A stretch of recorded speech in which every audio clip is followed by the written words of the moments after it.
ఒకడు ఎలా బలాఢ్యుడవుతాడు? హార్లిక్స్ తాగినందువల్ల కాదు, బోర్నవిటా తాగినందువల్ల కాదు, సీనియర్ హార్లిక్స్, జూనియర్ హార్లిక్స్, పొద్దున్నే జాగింగ్ వాకింగ్ చేయవద్దంట్లా అవి చేసినందువల్ల కాదు. ఒకడు ఆత్మలో ఎలా బలాఢ్యుడవుతాడంటే, యెహోవా యందు ఎవడు ఆనందిస్తాడో వాడు బలాఢ్యుడిగా మార్చబడతాడు. దేవుళ్ళు ఆనందించకుండా ప్రార్థన ఇప్పుడు అయిపోద్దా? కిందకి వెళ్ళి కాసేపు ముచ్చటాడదాం, ఎవరు దొరుకుతారా, కాసేపు సోది మాటలు మాట్లాడదాం, సోది ముచ్చట్లు పెడదాం. వీటిలో ఆనందించేవాడు దేవుళ్ళు బలాఢ్యుడు కాలేడు. వార్తల దగ్గర ఆనందించేవాడు బలాఢ్యుడు కాలేడు. ముసలమ్మ ముచ్చట్ల దగ్గర సంతోషించేవాడు బలాఢ్యుడు కాలేడు. టీవీ సీరియల్ దగ్గర ఆనందించేవాళ్ళు బలాఢ్యులు కాలేరు. లోకపు వార్తల దగ్గర సంతోషించేవాళ్ళు బలాఢ్యులు కాలేరు. లేఖనాల్లో చూస్తాం కదా, ఇశ్రాయేలు అన్యజనులు సంతోషించు వాటి యందు. మనం దేనిలో సంతోషించాలి? యెహోవాని నీ ఆనందంగా చేసుకొని ఆయన సన్నిధిని హృదయపూర్వకంగా నువ్వు వల్లసిస్తే బలాఢ్యురాలిగా దేవుడు మారుస్తాడు, బలాఢ్యుడిగా దేవుడు మారుస్తాడు. అట్టి కృప దేవుడు మనకు దయచేయును గాక. ఇతడు హృదయపూర్వకంగా యెహోవా యందు వల్లసించేవాడు గనుక ఆ గుమ్మానికి ఎఫ్రాయిము గుమ్మం అని పేరు పెట్టబడింది. ఇతడు దేవునికి ఏ బిడ్డ? ఇంకోసారి చెప్పాలి, ఏ బిడ్డ? ముద్దు బిడ్డ గనక ఆ గుమ్మానికి ఎఫ్రాయిం అనే పేరు పెట్టబడి. ఎఫ్రాయిం అనే పేరు పెట్టడానికి కారణం ఏంటంటే, సరళ వృక్షపు చెట్టు లాంటి దేవునిని ఎఫ్రాయిము ఆశ్రయించాడు గనుక ఆ పేరు పెట్టడం జరిగింది. మూడవది, ఆ గుమ్మానికి 12 గోత్రాల వారిలో ఒకే గోత్ర పేరు. అఫ్కోర్స్ కొంతమంది ఇంకో గుమ్మానికి బెన్యామీన్ ఉందంట. సరే, ముగింపులో మనం విందాం. అయితే నా వైపు చూడండి. ఎఫ్రాయిము గోత్రం పేరు పెట్టారు. ఎందుకు పెట్టారు అంటే 2 కారణాలు చెప్పాను. ఇంకో 2 కారణాలు క్లుప్తంగా చెప్పి నేను ముగిస్తాను. ఎఫ్రాయిము దేవుని శిక్షకు లోబడినవాడు. దేవుని శిక్షకు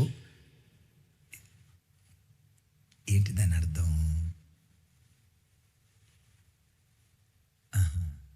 రైట్, వంగేనయ్యా, రైట్, కాల్స్తే రైట్ అయ్యా కాల్చావు అని కుర్చీ మీద కూర్చున్న అగ్గిపుల్లకి ఈ అగ్గిపుల్ల వంగి నమస్కారం చేస్తుంది. అవును, కాల్చిన అగ్గిపుల్ల దేవుడైతే, కుర్చీ మీద కూర్చున్న అగ్గిపుల్ల దేవుడైతే, ఆ వంగిన అగ్గిపుల్ల మనం. దేవుడు కొన్నిసార్లు కాలుస్తాడు, శ్రమల కొలిమిలో పెడతాడు, ఇబ్బంది కొలిమిలో పెడతాడు. ఆ శ్రమల కొలిమిలో ఎఫ్రాయిముని పెట్టినప్పుడు ఆ శ్రమల కొలిమికి లోబడ్డాడట. ఇదే ఇర్మియా గ్రంథం. చూడండి, ఇదే ఇర్మియా గ్రంథం 31వ అధ్యాయం 18వ వచనం.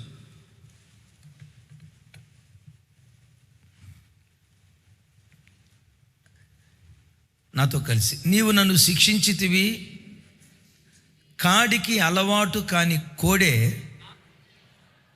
దెబ్బలకు లోబడినట్లుగా నేను శిక్షకు లోబడుచున్నాను. నీవు నా దేవుడవైన యెహోవావు,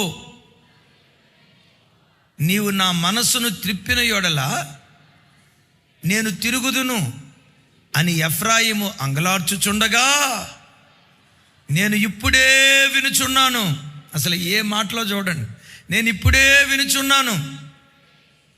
నేను తిరిగిన తర్వాత పశ్చాత్తాపడి తిని, నేను సంగతి తెలుసుకొని తొడచరుచుకొని నా బాల్యమందు కలిగిన నిందను భరించుచు నేను అవమానము నుండి సిగ్గుపడి తిని. 20వ వచనం. ఎఫ్రాయిము, పెద్దగా చెప్పాలి, ఎఫ్రాయిము నాకు ఇష్టమైన కుమారుడా, నా ముద్దు బిడ్డ, నేను అతనికి విరోధముగా మాట్లాడినప్పుడెల్లా అతనిని గూర్చిన జ్ఞాపకం నన్ను విడవకున్నది. అతన్ని గూర్చి నా కడుపులో చాలా వేదనగా ఉన్నది. తప్పక నేను అతనిని కరుణింతును. ఇదే యెహోవా వాక్కు. చప్పట్లు కొడుతూ ప్రభు వారికి స్తోత్రాలు చెప్దాం. ఆ పదాలు చదువుకుంటా ఉంటే చూడండి, కడుపు పైనుంచి చిన్న కడుపు నిండిపోతున్నట్టుంది.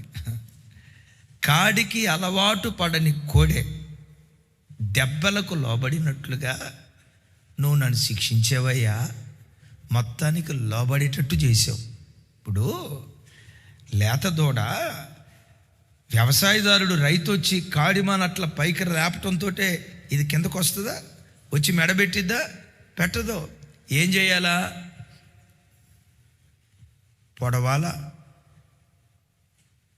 కొరడాతో ఉంటుంది కదా అది, అదేదో కొట్టాలా. ఎన్ని దెబ్బలకు లోబడితేనో ఆ తర్వాత వచ్చి తల కింద పెడుతుంది, కాడి కింద తలకాయ పెడుతుంది. కాడికి అలవాటు పడని కోడే దెబ్బలకు లోబడినట్లుగా, అయ్యా నేను ఒకప్పుడు లోబడని వ్యక్తిగా నీ ఎదుటి నేను బ్రతికా, నీ మాటనిలా, నీ వాక్యం ప్రకారం బ్రతకలా, నీ ధర్మశాస్త్రాన్ని అనుసరించలా, నా ఇష్టానుసారంగా నేను బ్రతికితే నువ్వు కొట్టావయ్యా. అప్పుల సమస్యతో కొట్టావు, ఆర్థిక సమస్యలతో కొట్టావు, అనారోగ్యంతో కొట్టావు, ఇబ్బంది అనే కొలిమిలో నన్ను వేసి నన్ను కాల్చావు. కాల్చింది బూడిద చేయటానికి కాదు, నీకు విధేయుడిగా మారటానికి. పెద్దగా చెబితే ఆమేన్. నా ప్రభు బిడ్డలారా, దేవుడు కొట్టే ప్రతి దెబ్బలో ప్రేమతో కూడుకున్న దెబ్బ మాత్రమే ఉంటుంది. కొట్టిన తర్వాత పశ్చాత్తాపడితే ఎఫ్రాయిమును గూర్చి అంటాడు, అతన్ని కొట్టిన సంగతి అంతా నాకు గుర్తొచ్చి నా కడుపులో నాకు చాలా వేదనగా ఉంది. అయ్యో నా ఎఫ్రాయిమును కొట్టానే, అయ్యో నా ఎఫ్రాయిముని శిక్షించానని కొట్టిన దేవుడు హృదయం లోపల వేదన పడుతున్నాడట. అన్న కొట్టడం ఎందుకు, వేదన పట్టడం ఎందుకు? నేనంట, మీ పిల్లల్ని ఎప్పుడైనా కొట్టారా? కొట్టలేదన్న వాళ్ళు ఎవరైనా ఉంటే చేతులు పైకి ఎత్తండి, పోలదండేసి ఫోటో తీసి రేపు పేపర్ లేపిస్తాం. కొట్టారా లేదా? కొట్టామన్న వాళ్ళు చేతులు ఎత్తండి. కొట్టారు కదా. కొట్టిన తర్వాత వాడు ఏడ్చుకుంటూ స్కూల్కి వెళ్ళాడు. స్కూల్కి వెళ్ళిన తర్వాత ఇంట్లో కూర్చొని వాడు బాగా కొట్టా, సాయంత్రం రాని ఎరగదీసి వదిలిపెడతా, మొక్కలు చేయకపోతే నా పేరు మార్చుకుంటా అని అంటారా? ఆడిని కొడితే వాడు నీ ముందు 2 సుక్కలే గాచాడు. ఆడిని కొట్టిన తర్వాత ఆడు వెళ్ళిపోయిన తర్వాత ఇక నువ్వు ప్రార్థనలో కూర్చున్నప్పుడు ఏడుస్తావే, దేవా వాడిని కొట్టా, వాడు ఎంత ఏడుస్తూ ఉంటాడో, వాడు క్లాసులో కూర్చొని ఎంత ఏడుస్తూ ఉంటాడో, వాడు క్లాసులో కూర్చున్నాడో, నేను దెబ్బలు కొట్టినని ఎటైనా పారిపోయాడో, దేవా వాడు ఏమైపోయాడో, పాపం అని కొట్టానైనా, నా బిడ్డను కొట్టానైనా, నా బిడ్డను కొట్టానైనా అని అల్లాడతావు కదా. ఎందుకు అల్లాడతావో తెలుసా? నీకు ఆ మనసు ఎందుకుందో తెలుసా? నీ దేవుడు అలాంటి మనసు కలిగిన వాడు కనుక. నీ దేవుని మనసు అలాంటిది. తప్పు చేసినందుకు కోపంతో ఒక దెబ్బ కొడతాడేమో, కానీ దెబ్బ కొట్టినందుకు ఆ దెబ్బకు మించిన ప్రతిఫలం నీకు ఎలా ఇవ్వాలా? నా బిడ్డను కొట్టే కదా, ఈ శిక్షను భరించాడు కదా, ఈ శిక్షను సహించాడు కదా, తన ప్రవర్తన మార్చుకున్నాడు కదా, ప్రతిగా ఏమిచ్చి ఇతని బాధకు నేను నివారణ చేయాలని ఒక తల్లి తన బిడ్డ కొరకు ఎట్లా ఆతృత పడుతుందో అంతకంటే మరి ఎక్కువ ఆతృత పడతాడు. నేనంట, ఈ తల్లిదండ్రుల ప్రేమని దేవుని ప్రేమతో ఎట్లా పోల్చగలం? ఈ తల్లిదండ్రుల ప్రేమకు అందరంత ఎత్తులో ఉండే దేవుడి దేవుడు. యేసయ్యకు మహిమ కలుగును గాక. గట్టిగా చెప్దాం, యేసయ్యకు మహిమ కలుగును గాక. ఓ కొడుకును తండ్రి కొట్టి ఎట్లా అల్లాడిపోతాడో, ఓ కూతురును తల్లి కొట్టి ఎలా వెలవెలలాడిపోతుందో, పొరపాటున తండ్రి కూతురును కొట్టడో. ఒకవేళ కొట్టాడే అంటే ఆ రోజంతా హృదయం వేదనతో నిండుకుంటుంది. అమ్మ, మీ నాన్నోళ్ళు ఎప్పుడైనా మిమ్మల్ని కొట్టారా? కొట్టరు. మీ నాన్న కొట్టరు. మీ అమ్మ మాత్రం దంచి వదిలిపెట్టి ఉంటుంది. అదిగో ఉతికి వదిలిపెట్టి ఉంటుంది. మీ అమ్మ కొట్టి ఉంటుంది, కానీ నాన్న మాత్రం తండ్రి కంట ఆడపిల్ల యువరాణి అంట. ఆడపిల్ల యువరాణి. నిజమే, మిమ్మల్ని రాణిలాగా చూసుకొని ఉంటాడు కదా, కొట్టడం. మా ఊరిలో శివం అని ఒక ఆమె ఉంది. ఆమె పేరు శివమ్మ. మంచి విషయం చెప్పేటప్పుడు పేరు కూడా చెప్పొచ్చు. ఆమెకు ఒకే ఒక కూతురు, సీత. ఆ అమ్మాయి పేరు సీత. ఒకే ఒక్క కూతురు, లేక పుట్టింది. మొత్తానికి ఆ అమ్మాయి కూడా చాలా మంచిదే. చిన్నపిల్లలు కదా, ఏదైనా చిన్న తప్పుడు పని చేస్తే, చిన్న అబద్ధం ఆడితే ఈ తల్లి ఏం చేసిందంటే భయం నేర్పటానికి పెట్టమని కొట్టేది. కొట్టేటప్పుడు కూడా ఇట్లా ఎత్తుతుంది, కథ ఎత్తినట్టు ఎత్తుతుంది. కొట్టేటప్పుడు మాత్రం ఇట్లా అంటుంది.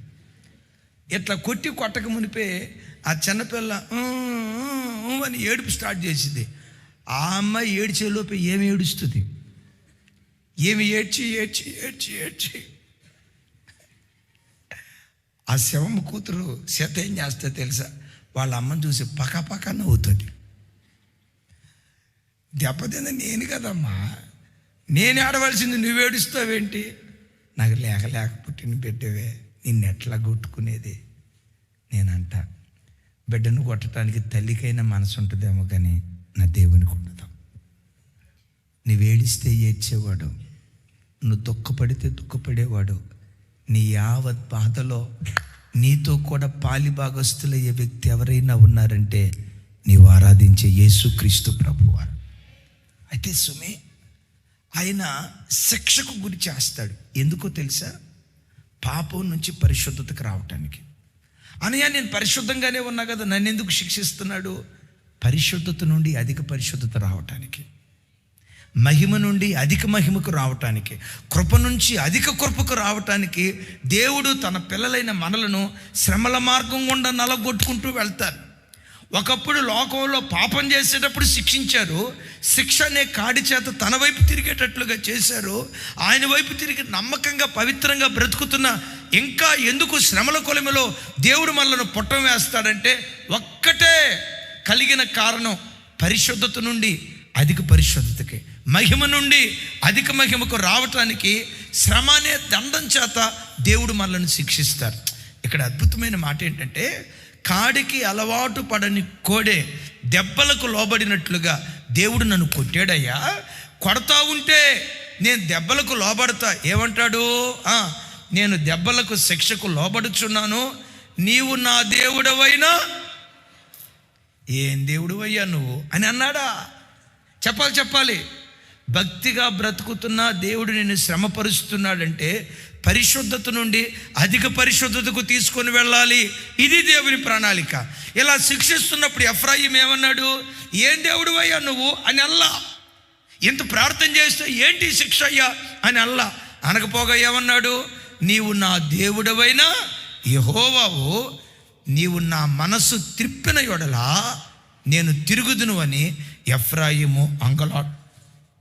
ఏమంటున్నాడు? ఏడుస్తా, అయ్యా కొట్టావుగా, కొట్టినా నువ్వే నా దేవుడు అయ్యా. శిక్షించావుగా, ఏడుస్తా, శిక్షించిన నువ్వే నా దేవుడు అయ్యా. దెబ్బ కొట్టావుగా, దెబ్బ కొట్టినా నువ్వు నా దేవుడు అయ్యా. నేను వదిలిపెట్టను. మరణమైన జీవమైన నీతోనే నేను బ్రతుకుతా, మేలైనా కీడైనా నీతోనే బ్రతుకుతా. ఎవరినైనా వదిలిపెడతానేవుగా, నిన్ను వదిలిపెట్టనయ్యా అని ఏడుస్తా, అంగలారుస్తా, నీవే నా దేవుడు అన్నాడు. మరి ఆ మాట అన్నప్పుడు నా ముద్దు బిడ్డ అండా, ఆ మాట అన్నప్పుడు నా ముద్దు బిడ్డ అనడా. అందుకని ఎఫ్రాయిము నాకు ఇష్టమైన కుమారుడా. ఇప్పుడు మీరు పిల్లల్ని పెట్టమని కొట్టారమ్మా. కొట్టిన తర్వాత కూడా వాడు నీ దగ్గరకు వచ్చి మమ్మీ మమ్మీ అని నీ ఒడిలో పెట్టి పడిపోయాడు అనుకో, ఎట్టుంటుంది నీకు? అట్లా కాకుండా నన్ను కొట్టావుగా, ఆగు నీ పని చెప్తా, రేపు ముసలిదాన్ని అవుతావుగా, ఆగు నీ పని చెప్తా అని అన్నాడానికి ఎట్టుంటుంది?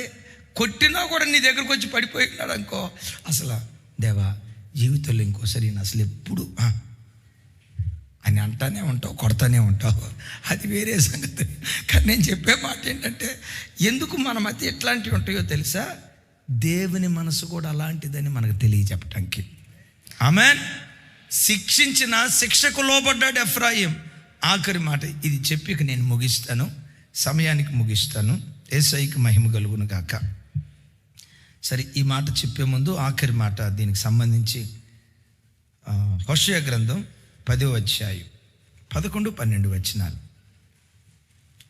ఎందుకు దేవుడు మనల్ని శిక్షిస్తారు అని చెప్పడానికి, ఎఫ్రాయిము నూర్పునందు అభ్యాసము గలదై కంకులను తొక్కగోరు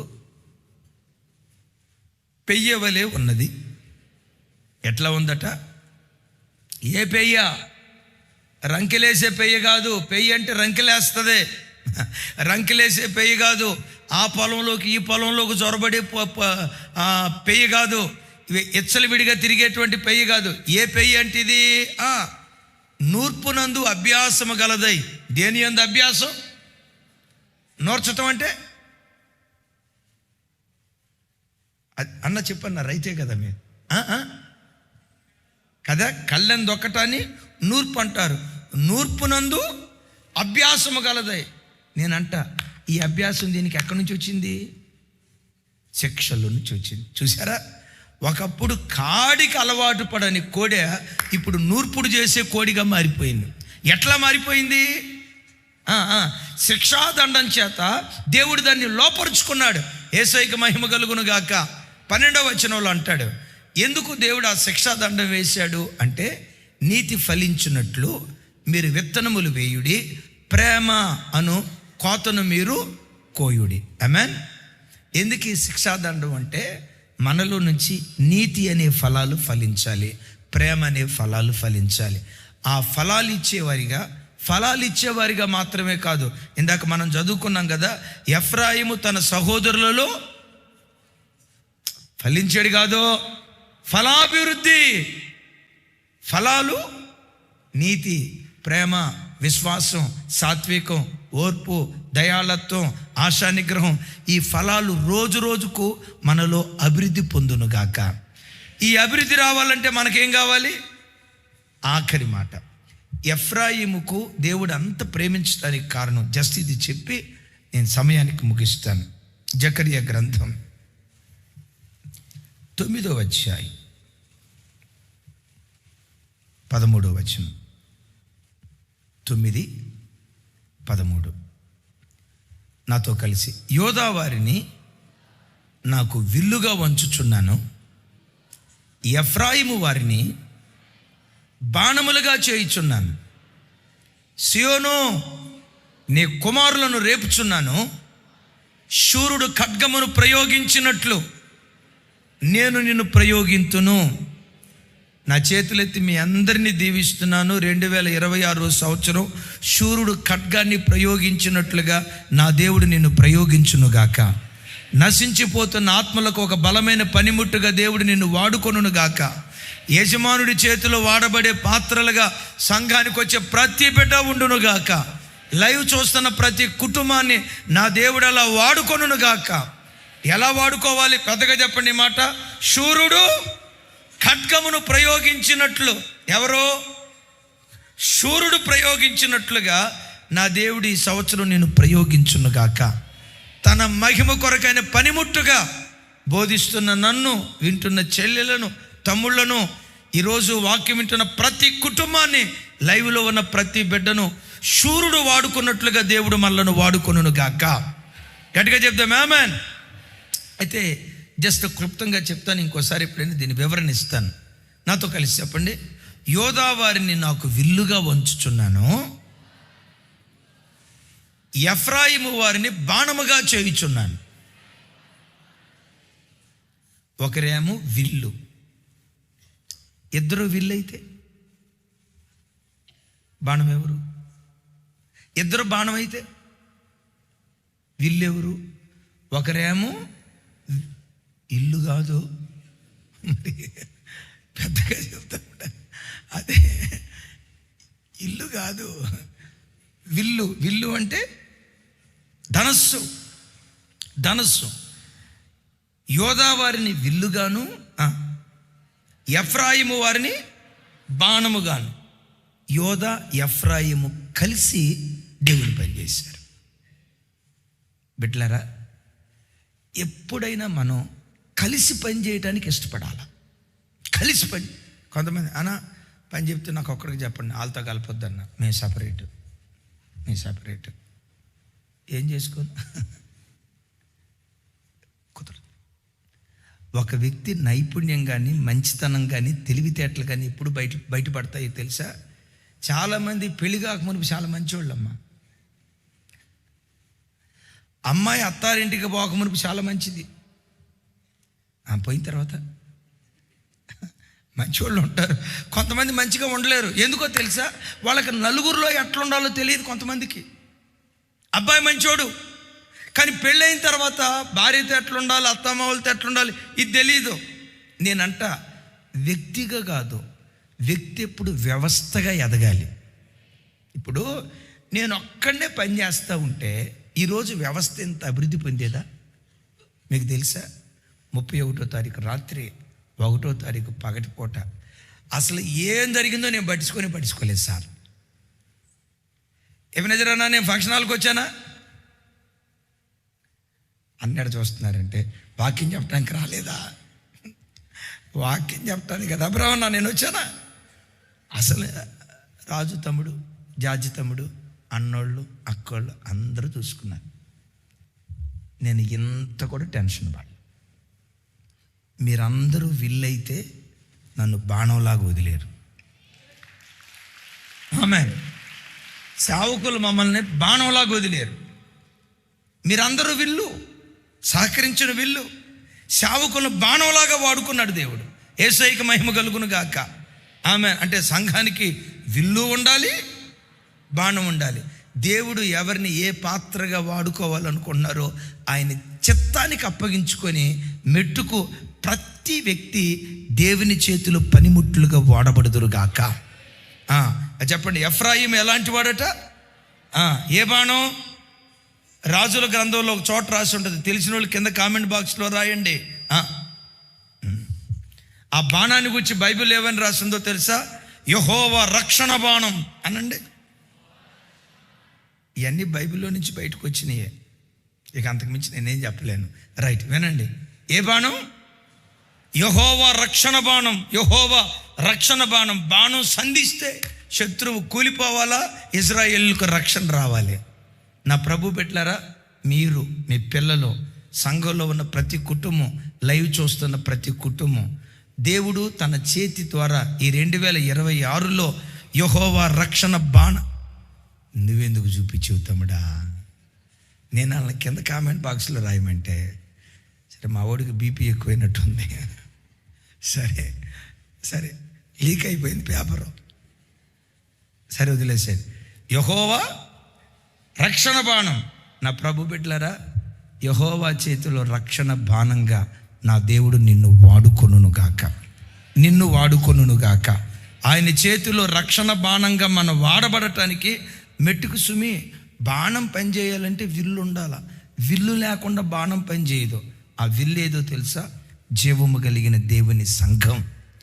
ప్రతి బిడ్డ సంఘము ద్వారా పనిచేయాలి, సంఘములో నుండి పనిచేయాలి.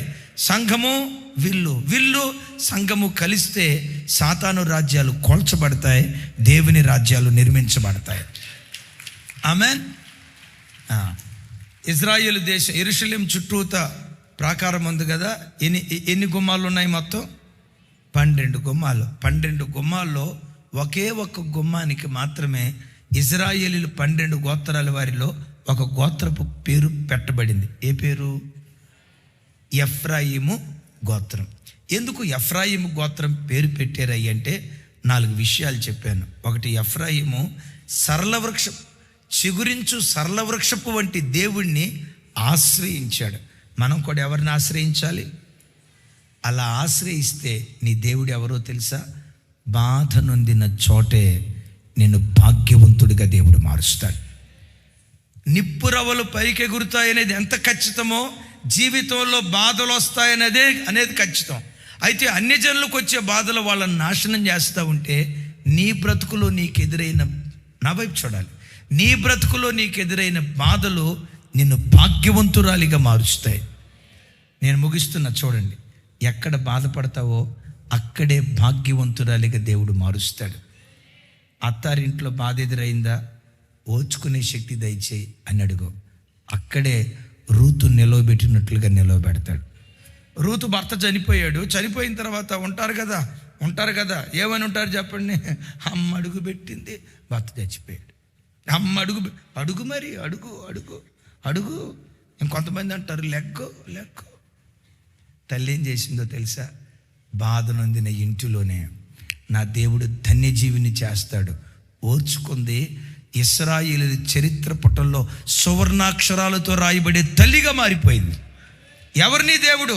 ఏ ఉద్యోగ స్థలంలో బాధలు అనుభవిస్తావో, ఏ ఇంటిలో బాధలు అనుభవిస్తావో, ఏ వ్యాపార స్థలంలో, ఏ సంఘంలో బాధలు అనుభవిస్తావో, బాధలు అనుభవించిన చోటే నా దేవుడు నిన్ను భాగ్యవంతుని చేస్తాడు. దేవుడటి కృప మనందరికీ దయచేయునుగాక.